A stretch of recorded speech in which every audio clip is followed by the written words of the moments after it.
personal their yun eh. Yun na nga, business, yun na diba? nga, yun na nga eh. Kaya it made it worse sa media, di ba? So ano nang balita Ayun ngayon? nga, pero ang hiling ng tatay, the last time I saw... May tatay pa ba? Meron. Na sana... May mga kapatid ba tong Carlos? Meron kapatid, dalawa, isang babae, isang lalaki. Bunso? Parang bunsong babae, tsaka yung... Kasi panganay siya eh. Okay. Kuya siya eh, si Carlos Okay. So parang... Ano sabi ng tatay? Ang gusto lang ng tatay, listen, kalimutan na natin to, ito yung healing sabi niya na nakita ko doon sa balita na gusto lang i-congratulate siya, bonding time, 'di ba? Kasi matagal siya nawala, tsaka kalimutan na lahat itong mga issue Nangyari. na tong problema na hindi naman talaga problema. Yun ang sabi ng dad. Oh, I'm glad. I think Yun.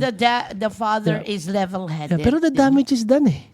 I know, pero marami ng salitang lumabas eh, di ba? Pero at Parang the end of ganun. the day, I Yeah. mean, kahit nagkasala ka, Tama rin, tama. anak mo yan eh, mapapatawad mo eh. Kahit Tama. ilang beses pang magkasala sa yan. Oo. Kapag anak mo, I mean, matitikis ng anak ang magulang. Pero ang magulang, hindi mo matitikis ang Totoo anak yun. mo. Masakit Lalo nga. na nanay mo, Masakit diba? yun, di ba? Parang masakit. I mean, Oo nga.